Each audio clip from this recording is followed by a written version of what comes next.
morning, and I've come up with something so terribly depressing.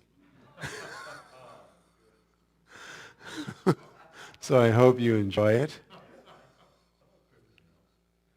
It's full of heaviness and struggle. You know, that's just where we're at. Lisa helped inspire this.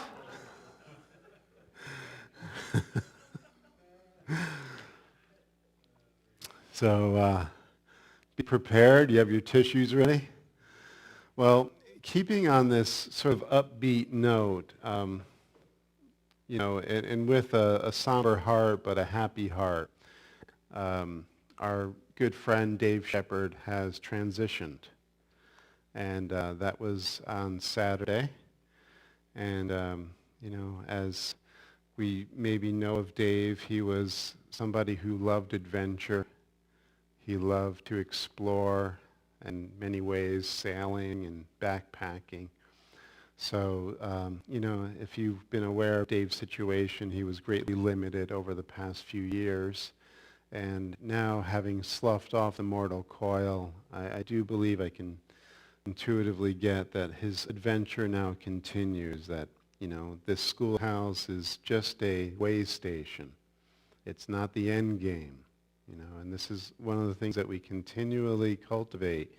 It made me think of, Socrates quoted through Plato saying that philosophy is the preparation for death. Like, that's the true intention behind the classical view of philosophy, not the philosophy that we get in our academic institutions now, which is mostly materialistic positivism, but a philosophy that literally meant what it said. It was the philosophia, the love of Sophia, the love of this higher wisdom. And Plato is one of those figures who embodied the perennial philosophy, the philosophy that goes way back into pre-recorded history, that basically was put on this planet as a way shower for all humans that would be willing to listen, that there are lessons to be learned on this plane, but this is, just a antechamber to what's to come. It's not where we end up in the ground. It's always the promise and the substantial hope that the veil will part and we will go into higher spaces and higher places. And this is something that we're going to be discussing a bit more in detail today. Having studied A Course in Miracles now for 30 years and finally starting to live it the past 3 or 4, one of the things that you get in A Course in Miracles is that the fear of God is something that really is a misnomer. That God is love in the truest and fullest sense. And therefore to fear love is really a distortion and an upside down way of thinking. And we're going to look at that as well today, because if we believe death to be real, then God must be insane. Like, this is the way the Course will put it. If we believe sickness to be real, God must be insane. And what it means by that, if you tease out this higher logic, is God would be against himself. God would be both life and death, because you're saying death is an absolute reality. It's real, it's to be believed in, and therefore it's the antithesis to life. So if death eclipses life, then first and foremost, death is more powerful than life, and therefore more real. Life is sort of a blip that goes out and therefore never really existed. It was an illusion that we somehow temporarily got a hold of. And then when death happens, the reality sets in. The true nature of philosophy, as we're using it here, is to cultivate this inner consciousness that you are, your psychology, your soul, your psyche, and to give it the access to these hidden dimensions, as we say almost every week here, to open you up to the direct experience Because there's something in you that already knows that you transcend death, that death can't hold you. It's that, Jung called it the transcendental function or Christ consciousness. There's something in you that will draw you beyond the shadow of death. But if the mind is not willing to open to that, it can be a very haranguing experience, a frightful experience, because you're making love fearful. And so, I've had the ample opportunities over the past few years to sit with Dave, just to touch back for a moment, and to talk with him. And one of the things that we're going to bring up in his celebration of life service that's going to happen on February 5th is, how pivotal these unity teachings were for him, and how he gained great solace and comfort from knowing these higher principles. So, as again, a reinforcement here, February 5th, 3 p.m., we'll have the celebration of life. That's a Saturday. So, yes, we're going to be building on these concepts this morning. The true nature of philosophy, the undoing of the belief in the fear of God, and really this ascent or evolution of consciousness that all of these teachings are really pointing us toward. This is something that I find tremendously helpful.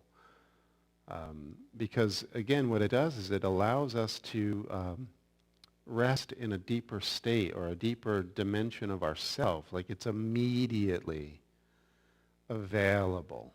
Like this isn't something outside of you. This is why these teachings will always make a distinction between the inner and the outer, the esoteric and the exoteric.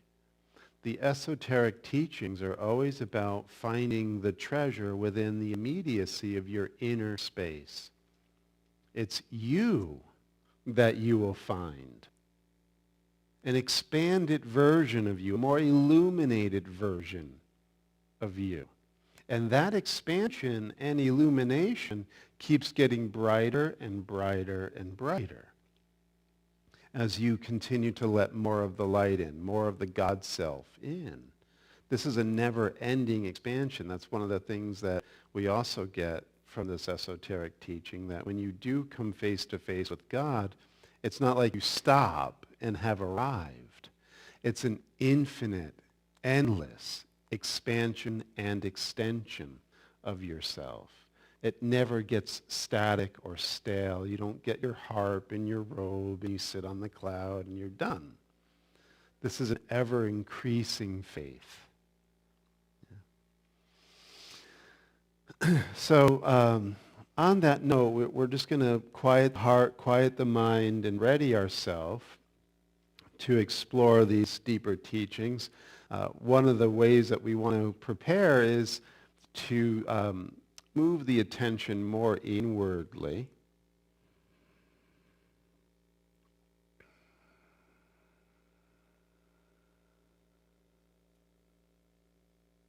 And as we become more identified within the witnessing state of consciousness, we can start to detach from the outer person. The outer person is really the person who is made up of worldly thoughts, emotional states attributed to sense objects and sense experience, and the physical body. This is the outer person. It's the outer shell. And for many of us, until we come to this deeper call, this is the only self we know. When in the esoteric teaching, this self is referred to as the cocoon, the chrysalis. This outer self is the covering, protecting the seed of divinity as it cultivates and grows within. And so we want to identify with that point of light within the heart. this divine seed, as the New Testament refers to it as the Logos, the word that was sown within the heart of all living things. This is the innermost state that contains God, him, her, itself, bestowed upon you in a state of grace. And so we want to acknowledge this hidden treasure, and we want to turn our full attention to these inner spaces that will help us not only recognize that we have this seed, this divine spark, but we want to undergo the interior development that will have us begin to hatch and to feel the effects, the radiation, the presence of this inner light coming to birth. This higher birth.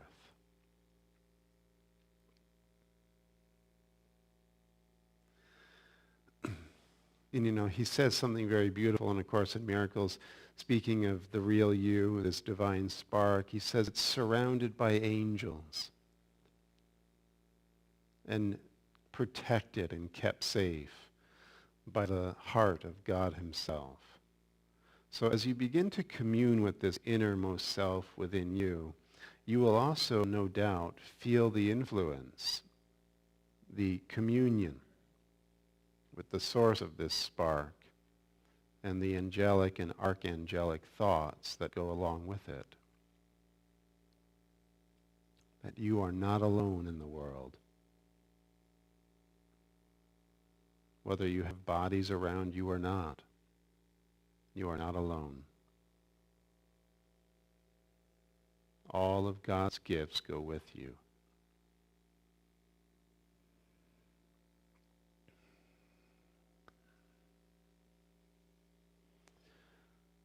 And so maintaining this inner poise, this direction of your attention towards this cultivating of inner space, we're going to first open to some of the teachings of Sri Aurobindo.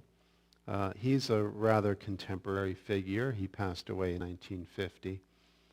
He was born in India, in Bengal, but his father was an Anglophile, loved European ways of life, and so he sent his sons to study in England, and Sri Aurobindo was a great academic scholar. Many of you know this from me in prior talks. So he was given the highest education a European mind can receive, and therefore when he went back to India, his approach was to integrate what he learned through the Anglo-European traditions with the Eastern, esoteric, yogic traditions. That's why his philosophy, his integral yoga, is so full, so complete. It's also referred to in Sanskrit as Purna Yoga. Purna means complete, whole. And this is really what's going to help us recognize that we're not in any way losing when we enter into these stages of higher life. We're gaining, we're opening to receive more. That's a really important concept to make sure we understand and get under our belt. It's not a sacrifice to return to God. It's celebration. So that when we are opening to these higher states of consciousness, we are going to not only transcend our current state of awareness, but we're going to include it. Everything gets included.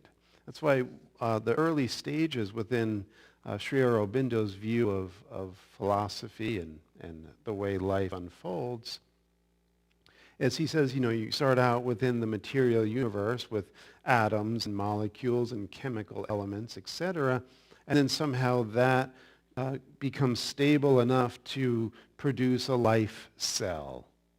And living organisms begin to emerge from the base of a steady state material foundation.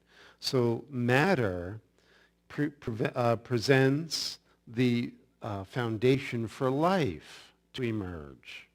And then cellular life begins to complexify and develop. until it begins to form higher and higher grades of organisms.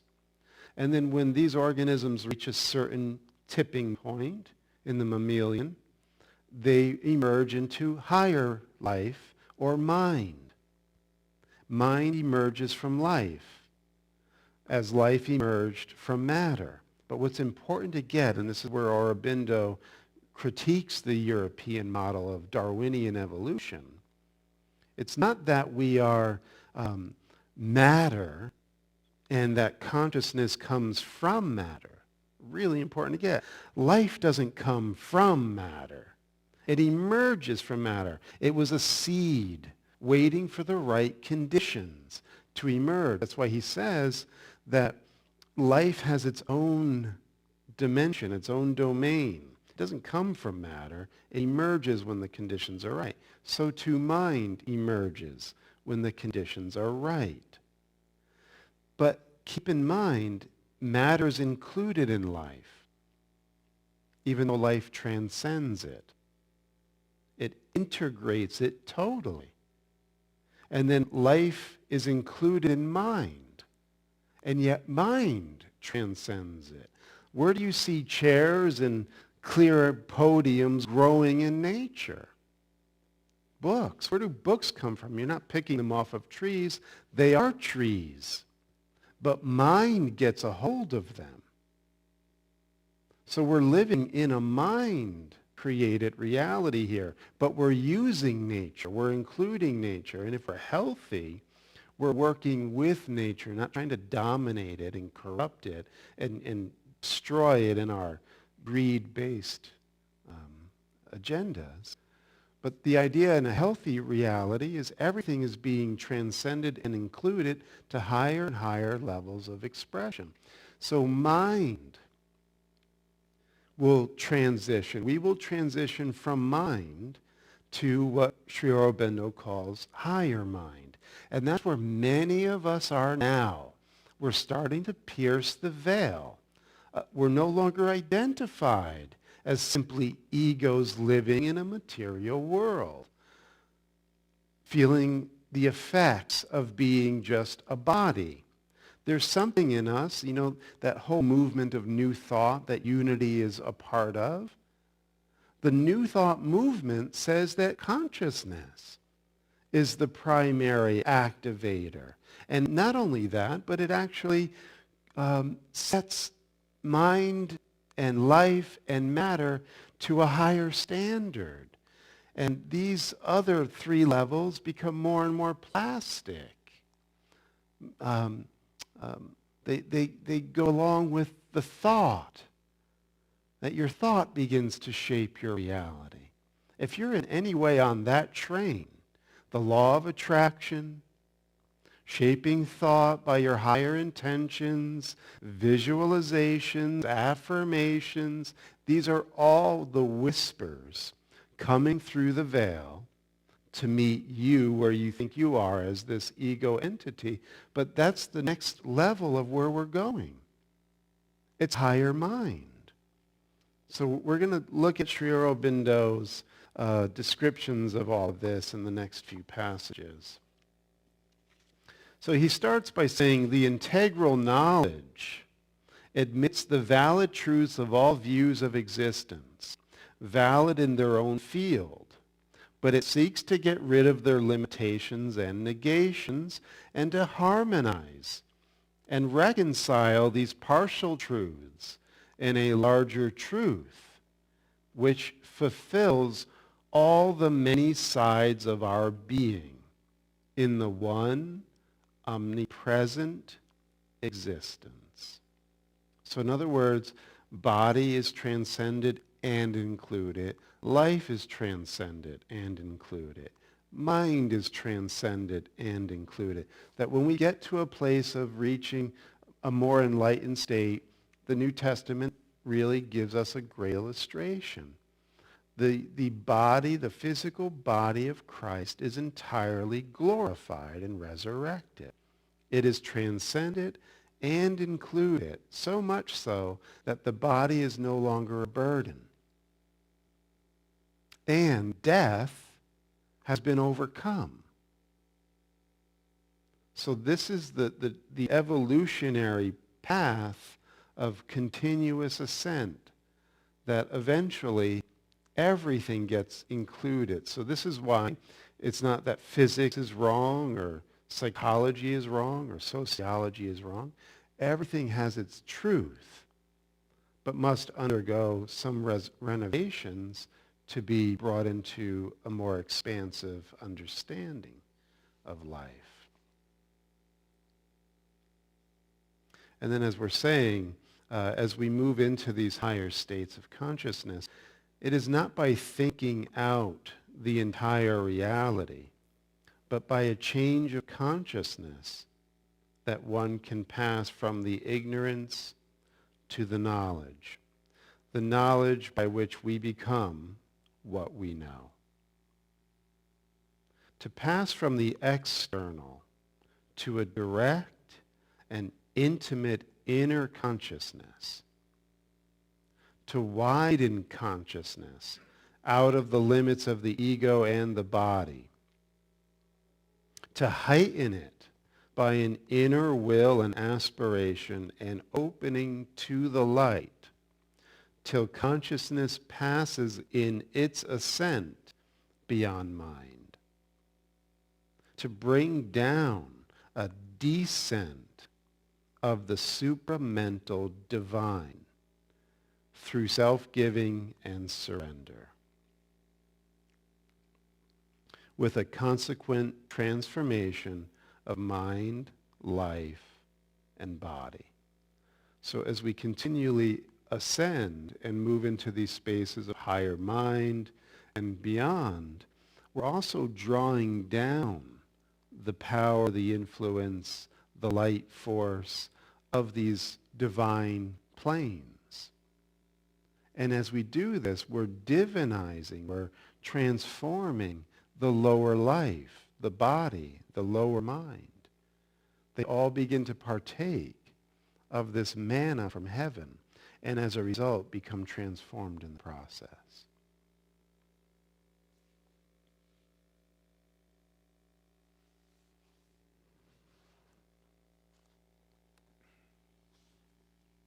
So he says, from the point of view of the ascent of consciousness from our mind upwards, through a rising series of dynamic powers by which this consciousness can sublimate itself, the gradation can be resolved into a stairway of 4 main ascents. Now the word sublimate is really important. I hope I'm not getting too heady for you. I hope this can also be seen from the heart mind. That when he's talking about sublimation, he's talking about entering sublimer states of consciousness where there's no more struggle, there's no more internal conflict, there's no more shadow, there's no more threat of disease and limitation, there's no more fear of God or the belief in death. This all becomes sublimated as your consciousness gets beyond the atmosphere of the lower mind, which believes in all of this. See, this is why, the whole deny yourself in order to find yourself, it's just a stage in this ascension process. You don't just deny yourself forever in this sacrifice. You're getting out of what denies your reality of being life itself, love itself, God itself. You have to deny the denial of truth, which is the lower mind's belief system. You see? And if we do this, we go into sublimer and sublimer states. The other way of looking at sublimation is it's used in physics to shift from a solid state to a vaporous state. So we recognize that nothing's really solid. That's the other big aha when you pierce the veil and move from the lower mind into the atmosphere of the higher mind. Everything is fluid. Everything is actually gaseous, spirit-like, energy fields, non-local. Right? So this sublimation process takes us out of the density, the heaviness, the solidity, the frozenness. You know, Einstein had said that, and his equation alludes to it, that matter is frozen energy. That if you were to input enough energy into the material system, you would go from what's called entropy, which is the winding down of the life force, right, to colder and colder states until it dissipates into chaos and darkness. That entropy, that's losing energy. If you were to pierce the veil and allow this higher energy to descend, as he's saying, this supramental consciousness, this Holy Spirit consciousness, it invigorates the system. And that's called syntropy. Syntropy is when you increase the energy coming into the system. And Einstein says if you do that, you no longer have frozen energy, you have fluid energy. In fact, his equation really goes on to say matter is gravitationally trapped light. This is light. It's been slowed down, frozen.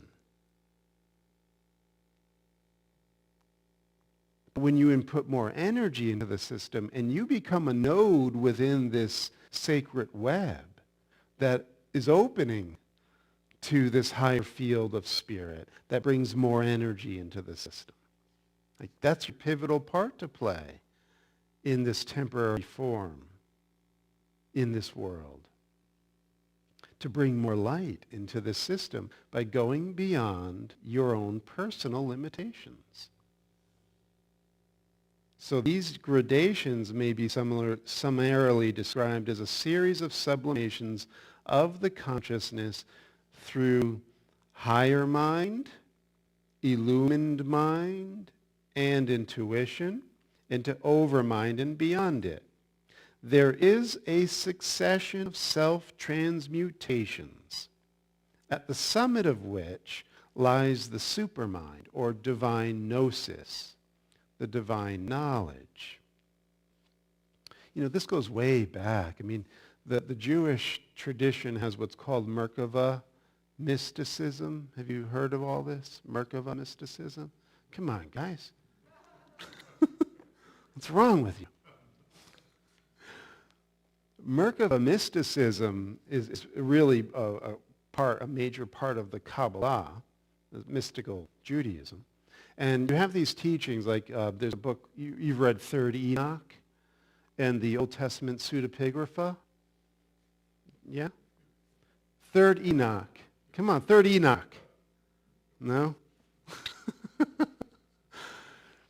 It's the story of Rabbi Ishmael, and he goes through a Merkava experience.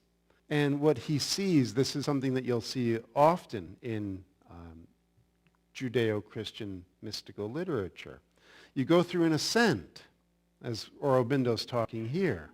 And as you're ascending these worlds, you're going into higher and higher light worlds. And what's interesting about Third Enoch is that when Rabbi Ishmael gets into the seventh heaven, he sees sitting on the throne Metatron, the archangel. And the story in Third Enoch is that Metatron is actually the glorified earthly Enoch. That Enoch, when he ascended, came back to his angelic self, sitting on the throne of power as a glorified divine being. This is what's happening. He just said it. We will go through a series of sublimations of consciousness through higher mind, illumined mind, intuition, into overmind, And we will go through self-transmutations. We will keep shedding old self-concepts and images of ourself as our consciousness gets into higher and higher expression. So that the hidden archangel within you that lies in seed form will fully manifest. And it all starts here and now, boots on the ground, with you pulling for these higher mind realities. Knowing there's something beyond. Knowing you're something more. Listening to that still small voice, which is that transcendental function within your own unconscious mind. That always is striving because it's a power that goes beyond your limited self-understanding. It's striving to be its fullness. It wants everything. This is why, greed is just a misdirected distortion of what really is to be. You will own and be everything. That's what Aurobindo has said too. You become what you know. Jesus says it in the Course. Having and being are together.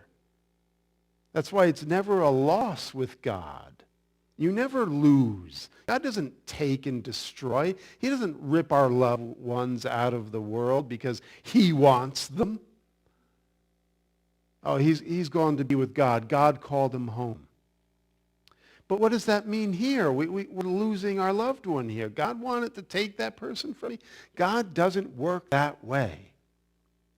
And as we open ourselves to these higher ranges of perception, we will begin to see the abundant life, and we will also, as it's told, begin to see and commune with the people who seem to have dropped the mortal form. We'll know life has gone on for them. Because we will be going through these series of self-transmutations. And death will lose its sting in our consciousness, in these inner places that are so intimate to us. All these degrees are Gnostic in their principle and power. Remember, Gnosis or Gnosticism, this is the perennial philosophy. Plato's included in it. Sri Aurobindo's included in it. Sufism, Taoism, Buddhism, all of the esoteric teachings can be referred to as Gnostic.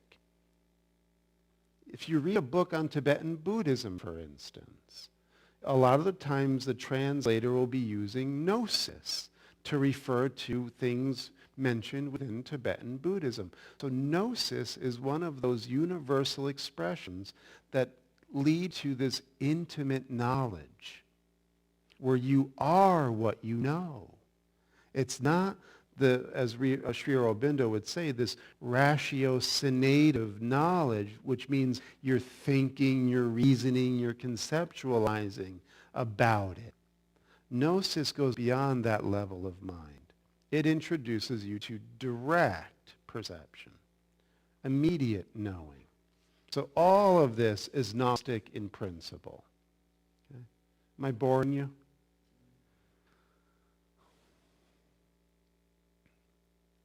For even at the first, we begin to pass from a consciousness based on an original inconscience, a not knowing, and acting in a general ignorance, or in a mixed knowledge ignorance. So that's where we all start.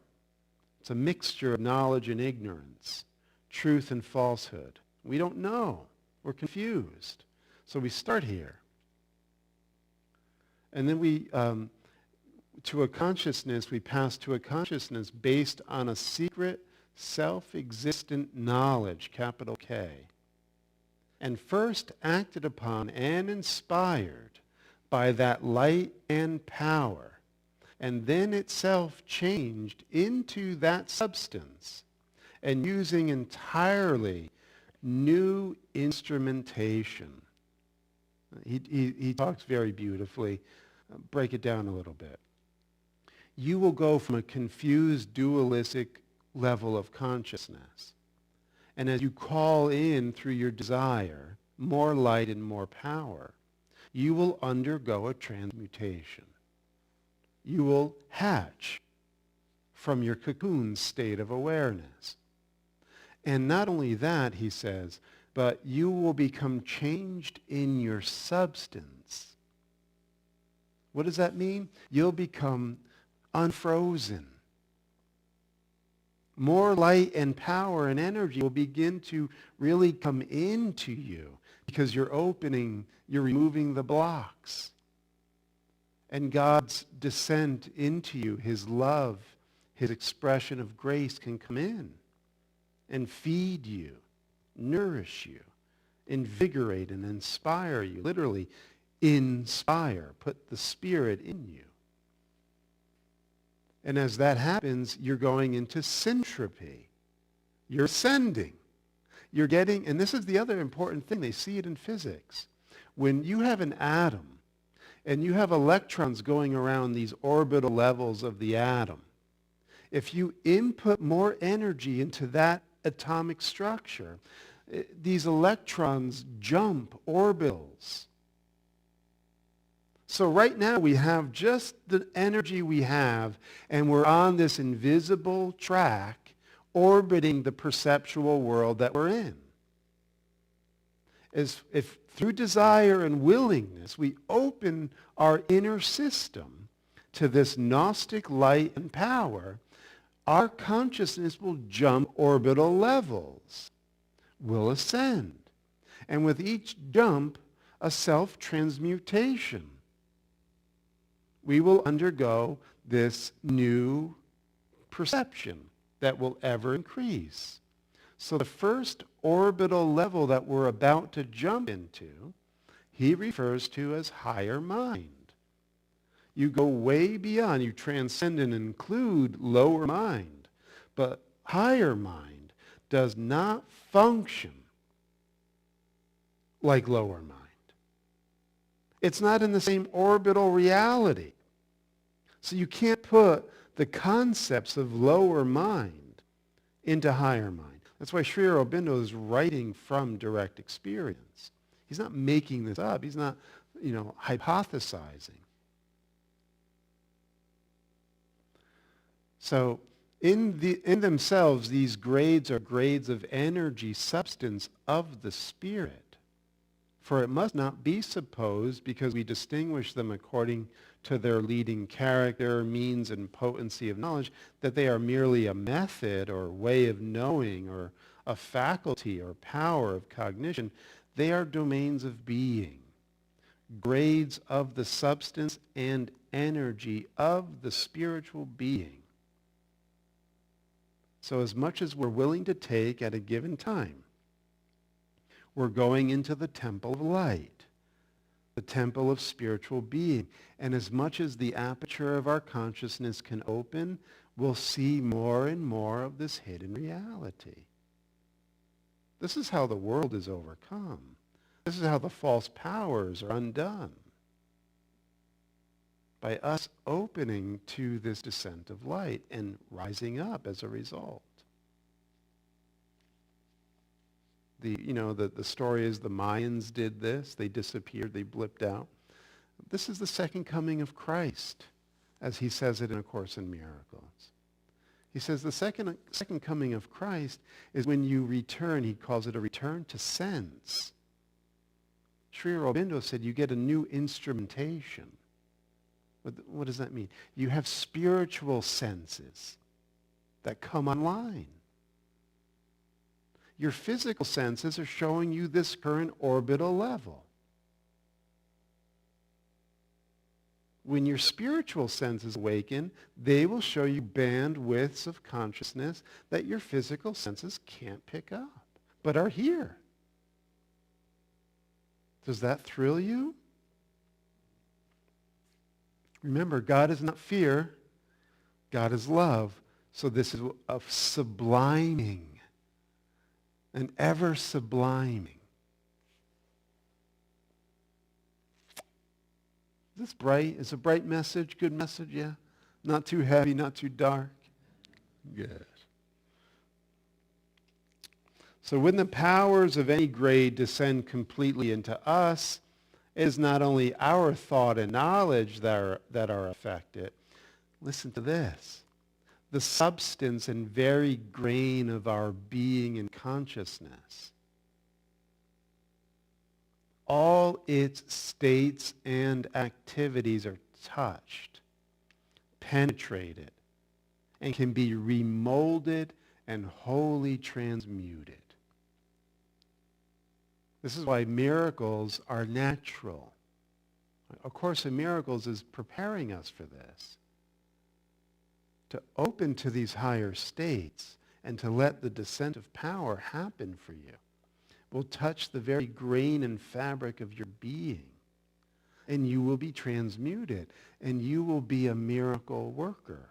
Right? This is the idea. It's not a poetic way. It's a real transmutation. Each stage of this ascent is therefore a general, if not a total, conversion of the being into a new light and power of a greater existence. So this again is woven into this esoteric teaching of every culture, ancient and modern. I mentioned to you Third Enoch and the ascent of Enoch in becoming the archangel Metatron. That's just one example. We see it within the biblical literature itself with Ezekiel. Ezekiel and his Merkava, that's where the Merkava vision comes from. Merkava just means chariot. And in the opening chapters of Ezekiel's prophecy, he has the Merkava experience. He sees God on a chariot. And it's an ascension reality. He's going into higher states of consciousness. So this Merkava vision of Ezekiel, he sees this exalted being sitting on the throne in the temple. And the esoteric tradition is saying this is what each prophet will undergo. This Isaiah had the same vision. Jesus had the same vision. That you'll see your divine twin, future you, the fully developed and evolved you. When you go into these higher states, you'll shed this lowly picture of yourself.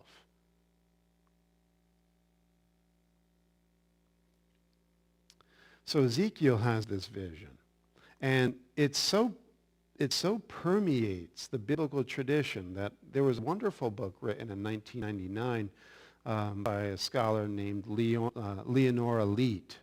And Leonora Leet was a disciple or a student of R.A. Kaplan, who really brought out many of the core Kabbalistic texts in the 20th century. They say he died early because he revealed too many secrets, which is a Jewish belief. R.A. Kaplan was a pivotal figure in bringing Kabbalistic lore into English and into popular consumption. Leonora Leet wrote a book based on the work of R.A. Kaplan called The Secret Doctrine of the Kabbalah.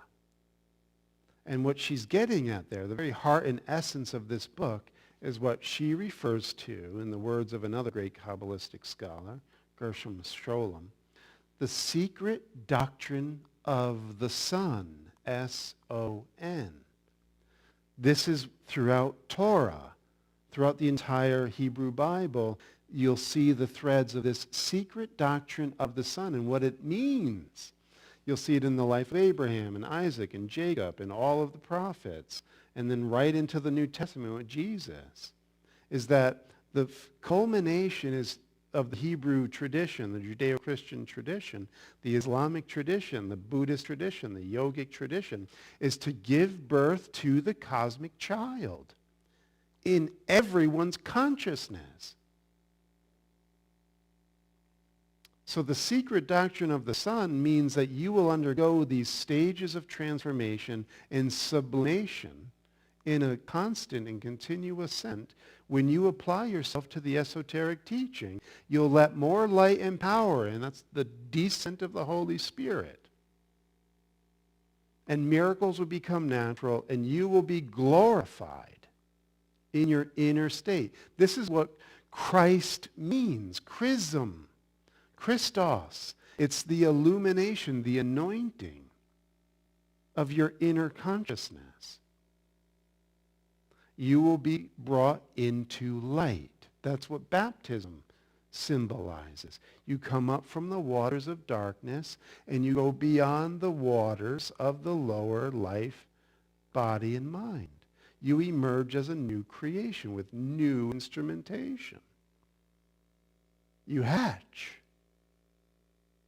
And you're a reborn, born from above, child of God. No longer a child of the flesh. Higher mind begins to work as your center of gravity.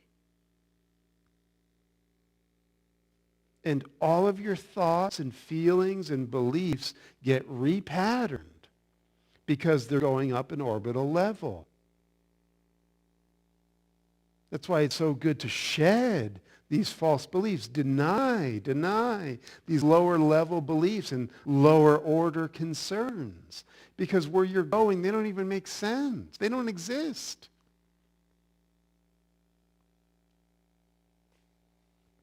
So Aurobindo, a little bit on higher mind.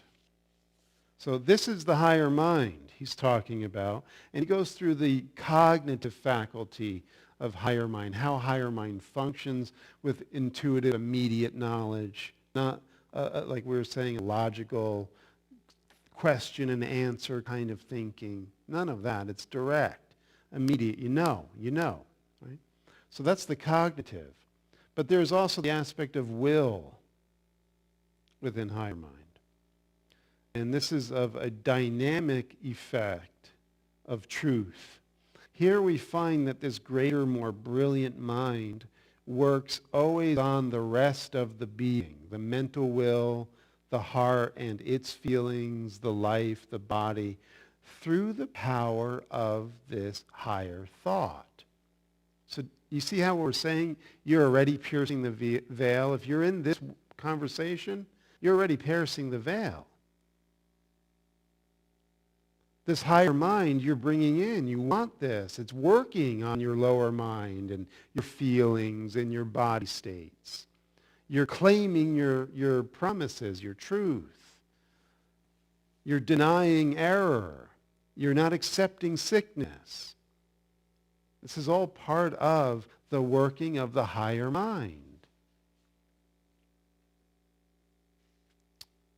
So he's saying, again, it's affecting the mental will, your heart, your feelings, the life, the body, through the power of thought, through the idea force.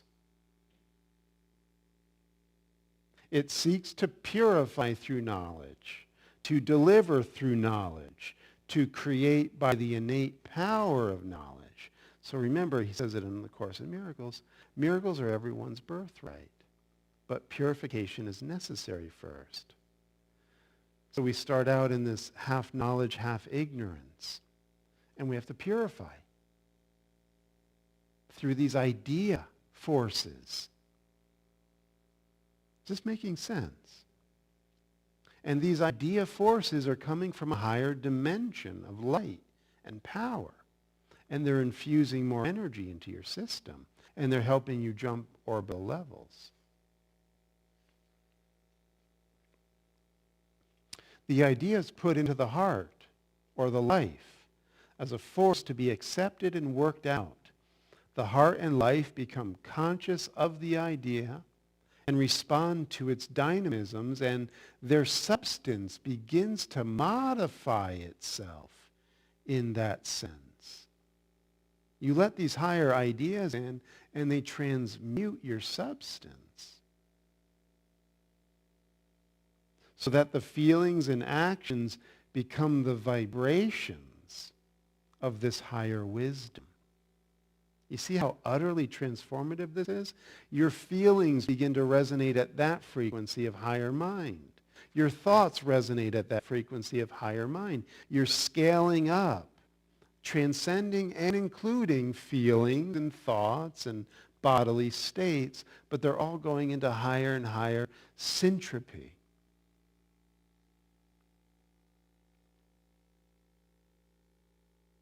so that feelings and actions become the vibrations of this higher wisdom, are informed with it, filled with the emotion and the sense of it.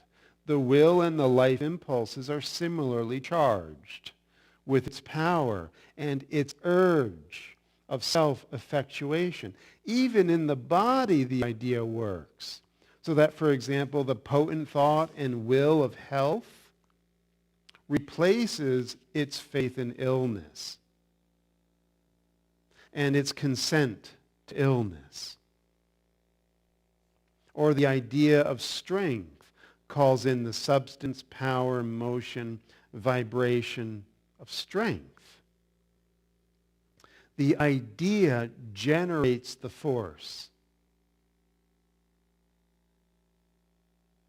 And it also generates the form proper to the resonance of the idea.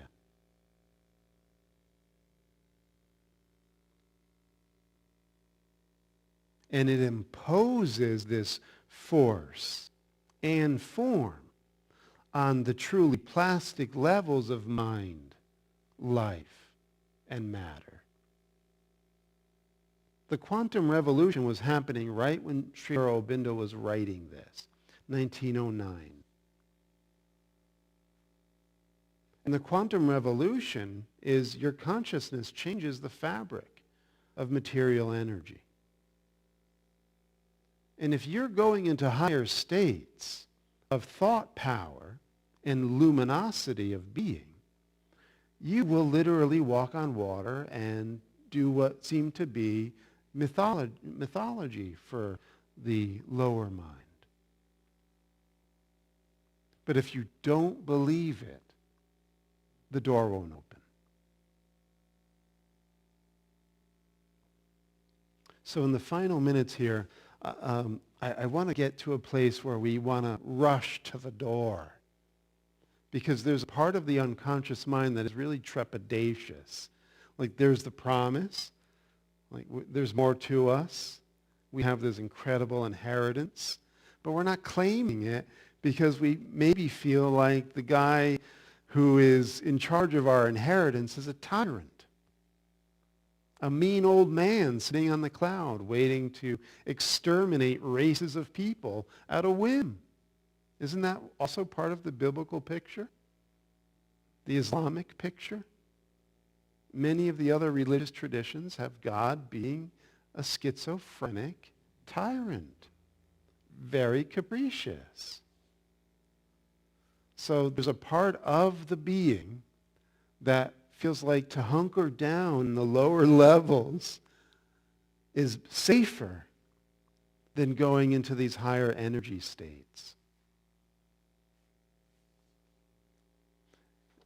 And a lot of that was put upon us through this exoteric religious belief system. So this is from Thomas Aquinas. God's nature. Sometimes we think what we are saying about God is true, and in fact it's not. It would seem of value to differentiate between what is God's nature and what is false about love. I have come to learn that the truth never harms or frightens. See, this is what makes sense. You know, you can look at it, especially you see it in Buddhism, and you see it in yoga with this idea of ahimsa, this non-violence, non-harming of all life. Like that's first step 101, spiritual teaching. But you also see it within the stone tablets of the Ten Commandments. Don't murder was the exoteric form of the teaching. Right? Don't kill another human being. When Jesus says, it's been said to you of old, don't murder, but I say to you, this is the inner teaching now, if you were to even think harmful thoughts of your brother or call him a fool or an idiot, you're murdering that brother in your thoughts. And the reason why the Christ message, he says it with regards to lust and adultery, that if it's been said, thou shalt not commit adultery. That's another one of those stony commandments. In the more fluid, inner, esoteric environment, committing adultery also meant having lust in your heart, an inner state. So this is where the ascension takes place, within your heart. It's the immediacy of this. It's right here, right now. But when we're focused out there, we don't see it and it's locked out. But when we begin to look, we realize this is a purification of the heart. I can't think attack thoughts about others because I'm really going to block my ascent, and I'm always going to get what I want with thought power. If I'm thinking attack thoughts, like we talked about last week, attack thoughts will come to me. I will receive, I will reap what I sow.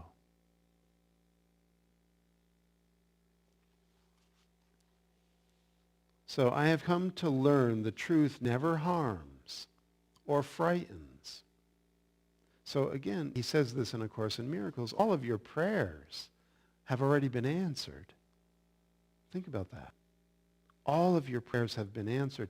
He says the reason why the answers can't come to you yet is because how you think of yourself and what that real answer to your prayer would give you, you're afraid to be that.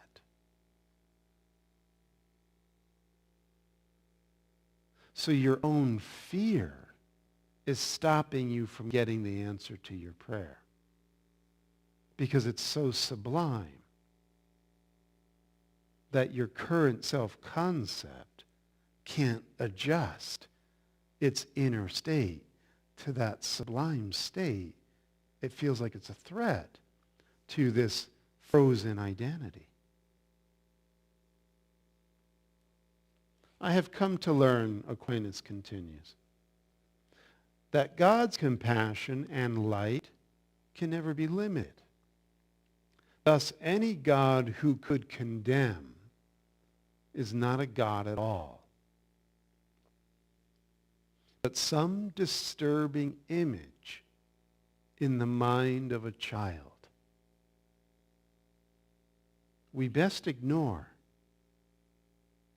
until we can cure the dark.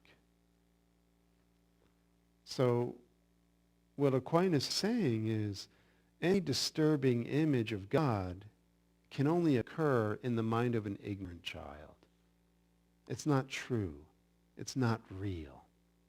So whenever you feel held back within yourself with trepidation, fear, from claiming your inheritance, from calling in the light and the power that is being ever bestowed upon you, it's only because your childish mind is left unchecked and it's frightening you with false thinking. And make no mistake, he says it in A Course in Miracles, false thinking is as real and powerful as the thoughts of God in your mind. Whatever you accord belief will be made real to you. And then I have just about a minute left.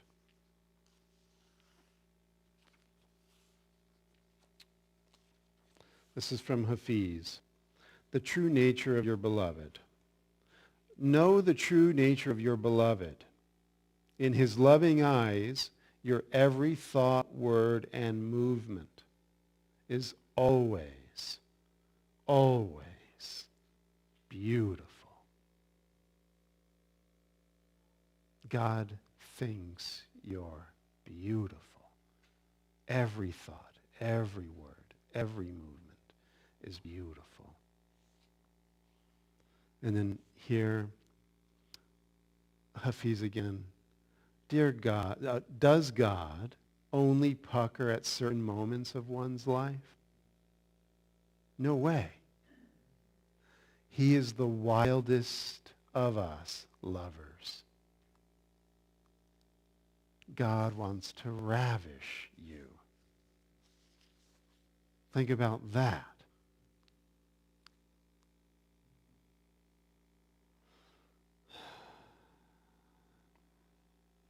On that note, while you're airing out the heat from under your collar, the blue bag will go around, and the church thanks you.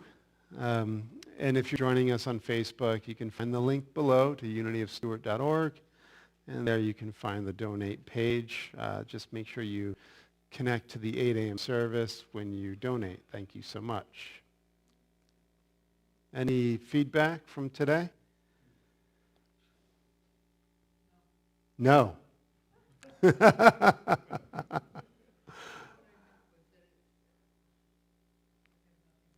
Oh, that's good. We'll just bless this. You bow my false beliefs. Mm-hmm. And so we charge this money with true belief that whatever energy it takes, it will be used to uplift life, raise consciousness, so that all may come to their true wisdom and their true happiness. And so it is. Amen. Well, Facebook's going to shut me off if it hasn't already. It usually does that at 9 o'clock. And Lisa was watching one week and said that World Wrestling came on after me. I guess it's kind of appropriate. All right, so we'll just stand and close out with the unity prayer. Settling within the heart and remembering this divine spark, which is this beautiful inheritance that has been bestowed already. We claim it now. We stand in the promises of the higher teaching and know that the light of God surrounds us. The love of God enfolds us. The power of God protects us. And the presence of God watches over us. Wherever we are, God is. Amen. Beautiful day, everybody. We'll see you next week. Put it in your calendar, Dave's Celebration of Life, Saturday, February 5th. And please join me tomorrow night for our conversation on A Course in Miracles, 7:15 in the classroom here at Unity. Be well, my friends.